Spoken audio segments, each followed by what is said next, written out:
po ako. Siguro may backer ka. No, Your Honor, hindi po sa backer. Wala po akong backer. Nag-comply po ako kung ano man yung requirements, Your Honor. Dahil kung ako ang PIDEA at alam kong meron kang mga kaso sa Philippine National Police, na-drop ka, na-dismiss ka, na-suspindi ka, pinailan ka ng kaso, hindi kita kukunin. Let me invite you to who you are. Yes, Your Honor. You were admitted in the PNP when?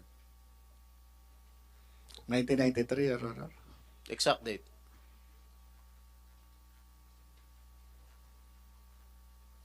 Hindi ko na... Di mo alam. 1993, Kailan ka natanggal? saan, Your Honor? Ha? Saan po, Your Honor? From the service. Sa PIDEA po. PNP. Sa PNP po, yung sinasabi po ni General Lasso. Just answer my question. Kailan ka natanggal? When were you dropped from the rolls of the Philippine National Police? Madrap po ako, hindi ko na po matandaan, Your Honor. Wala po sa akin yung dokumento ngayon. Unless, Your Honor, Ilan taon ka nandito po nagservisyo yun. sa police? More or less 16 or 17, Your Honor. 17 years?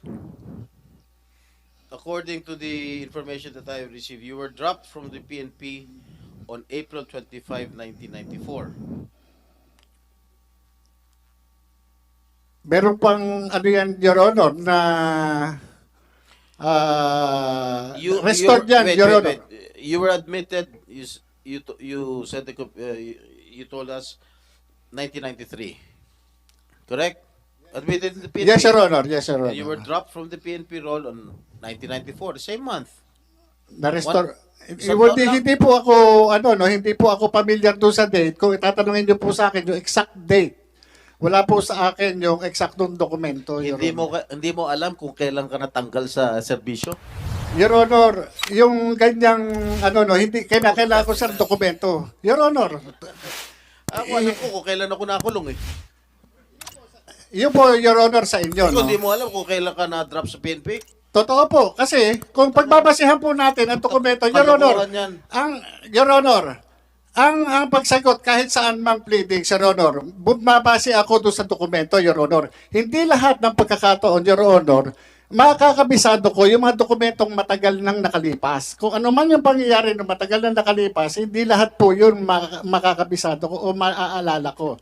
Depende po, kung meron po akong reference na document, maaari ko po kayong masagot ng diretso, Your Honor. Alam mo, imposibleng hindi mo alam kung...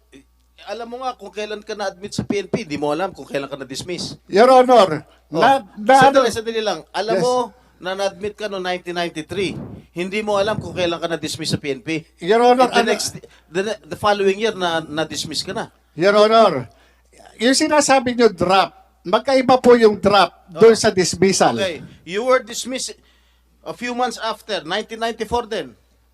Your From the Honor, service. Your Honor, Oh. yang pong ng PNP na yan, na-restore po ako sa full duty status. Meron naman po yan dyan na kung i-recall ko, ako ay na-restore sa full duty status. May mga po yan, may mga dokumento na nandiyan, Your Okay. Honor. Tell me the reason why you were dismissed. Dismiss or drop, Your Honor? Graft. Drop, Draft? Your Honor. Hindi ko, Give me the reason why you were dismissed from the service. PNP. nagkasakit po ako noon, yan, Your Honor Yan yung naging basis ko noon. Your Honor, nagkaroon ng misappreciation of facts. Yan po yung naging ko doon sa PNP noon. Kaya nagkaroon ng restoration to full duty status. So, yung dismissal o dropping from roles ay ang kaso mo is awol. Kasi nagkasakit ka? Yes, Your Honor. Yan, na-restore po ako. Na-restore po ako nung panahon na yan. Kaya po ako nakabalik. Your Honor. Okay. You were reinstated 3 years after, December 30, 1997. Am I correct? Yes, Your Honor. Dahil nagkaroon ako ng mga, noon, sa PNP rin, Your Honor, ang problema, hindi po sa akin. Dahil ako, nagkaroon ako ng communication sa PNP noon dahil dyan sa ano na yan, doon sa ginawa nila sa akin. Kaya na-reconsider yung aking ano no, yung aking pleading sa kanila, kaya nagkaroon ng restoration sa full duty status ko, Your Honor. And after which, 10 years after, you were suspended from July 1, 2007 to September 2007. Why were you suspended? Yan po yung sa trabaho nun, Your Honor, nung ano, no, parang, kung di ako nagkakamali, Your Honor, yan sa pleb. Kung di ako nagkakamali. O ngayon, naalala mo na. Hindi, Your Honor, ako sa akin, Your Honor, nire-recall ko yan eh. Kaya kung sasabihin nyo sa akin, yung mga exact date o ano bang mga ano, hindi ko po talaga, tatapatin ko kayo, hindi ko talaga siya ano, pero nire-recall ko siya para at least mai-ano ko sa inyo, Your Honor. Okay, and then, 1 year after, you were dropped again from the PNP role. Why was that so? Yun po yung hindi ko na po matandaan kung anong nangyari noon, Your Honor, kung ano, no, doon sa sakit o ano man, hindi ko na po matandaan, Your Honor. Pero, Your Honor, yung sinasabi ni Gerald Lasso na nagkaroon ako ng dismissal order, ito po, Your Honor, ito yung, ano, no, nawalan ako ng ano eh, nawalan ako ng ano no ng karapatan no ma-avail yung due process kasi meron tayong twin requirements para sa due process. Ito yung notice and hearing. Wala po akong natanggap na kahit anong hearing o notices na ako ay na-pre-charge o meron summary dismissal proceedings. Wala po ako natanggap. Kaya nga kung ako man ang PNP, pakitaan ako ng anumang dokumento na nagpapatunay na ako ay nag-file ng anumang pleading para kontrahin yung anumang sinasabi sa akin doon sa pre-charge o anumang summary dismissal proceedings. Wala po eh. Kasi hindi ko po na-avail yung due process na yan. Yung sinasabing ganyan. Dahil nung panahon na yan, nag-re-entry na po ako sa PIDEA ng 2009. Wala po ako natanggap niya. Kaya yung ano na yan, sinasabing order ng PNP na dismissal order, eh hindi po, wala po akong ano dyan, walang due process na akong na binigay sa akin. Nung hinire ka ng PIDEA, you misrepresented yourself that you misrepresented to PIDEA that you do not have any unbroken service in the PNP from 1993 to 2008.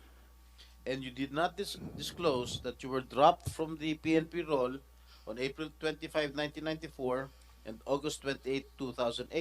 And you were dismissed from the service on November 7, 1994 and was suspended from July 1, 1997 to September of 2007. Your Honor, doon sa pag-accept sa akin ng recruitment committee ng PIDEA, hindi mapapalusutan si Gerald Juniso Santiago. Kaya nga ang sinasabi ko, inaano ko rin kay Gerald Lasso, ang ibig bang sabihin, mas magaling siya doon sa kanyang upperclassman na si Gerald Juniso Santiago na 4-star General sa Armed Forces of the Philippines? Kasi tinanggap po ako ni Gerald Santiago at yung mga hinihingi po sa akin, nag-comply po ako. Paano po yun? Service record kasama po yun. Hindi po pwede na hindi ako magde-declare ng kahit ano pa man dahil magre-reflect yan sa service record. Pangalawa, yung mga clearances. Kasama po yan doon sa recruitment process. Hindi po ako i-appoint ng Philippine Drug Enforcement Agency kung ang aking mga dokumento ay kamas-kamas. Alam naman po natin na si Gerald Santiago hindi po basta-basta mapapalusutan Kaya yan. sandali lang. Kaya nga hindi mo nga sinabi yung katotohanan. Sinabi po, Your Honor. Na-dismiss ka sa Opo, PNP. dahil nga po, meron akong ano, kaya tinawag po nila ako, nag-comply po ako. Siguro may backer ka. No, Your Honor, hindi po sa backer, wala po akong backer. Nag-comply po ako kung ano man yung requirements, Your Honor. Dahil kung ako ang PIDEA at alam kong meron kang mga kaso sa Philippine National Police, na drop ka, na dismiss ka, na suspindi ka, finailan ka ng kaso, hindi kita kukunin. I'm sure merong meron kang malakas na backer para pumasok kasi dyan sa PIDEA. No, Your Honor. At dumaan ako doon Because sa talagang sa recruitment you process. never Your Honor. disclosed your record sa PIDEA. Hindi mo disclose yan eh. Your Honor, imposible po yun. Dumaan po ako doon sa proseso ng recruitment nila, kaya nga po ako inappointed. Dahil kung hindi ako na-comply, hindi po nila ako tatanggapin. Requirements po yun, batas po yun. Hindi po pwede na yung recruitment committee, iba-violate nila yung procedure. Hindi po pwede. At saka, Senator Jinggoy, karamihan ng mga initial na mga personnel ng PDEA were coming from the PNP. Kaya imposible makapagtago ito ng kanyang identity doon sa mga pulis na nandoon sa PDEA kung ito yung mga kaso niya, hindi niya dinidisclose. Your Honor, tama po yun. Kasi nung panahon na yun, kung di po ako nagkakamali, ang hepe o acting director ng ng Human Resource Management o yung admin ng PIDEA ay police. Police Commission Officer, Your Honor. Imposible ho na magkano ako ng mga anumang itatago ko dyan, hindi po pwede. At yung IIS, Your Honor, na nagkakandak ng background investigation, panay police. Hindi po pwede lulusot po ako. At sigurado ko, kung iskalawag ka na pulis, lalong-lalo na PDEA papasukin mo, mukhang malabo siguro, mukhang siraulo ang PDEA kung tatanggapin ka kung iskalawag ka na pulis. Yung Your Honor, ang sinasabi ko doon kay General Lasso, ibig sabihin, mas magaling ka pa kay General Juniso Santiago sa military parlance, Your Honor, at saka sa police parlance. Ang tawag doon, magano, kupal. Your Honor, si General Santiago, patawarin niyo po ako doon sa words ko. Pero yung po yung military parlance at saka police parlance, pagka ang isang opisyal, hindi magan ng tawag dyan. Your Honor, tinong opisyal ni General Santiago. Ano tawag? Magan, Your Honor. Magang? Magan. Magan or kupal, Your Honor. Totoo ba yan, Mr. Chair? Yes,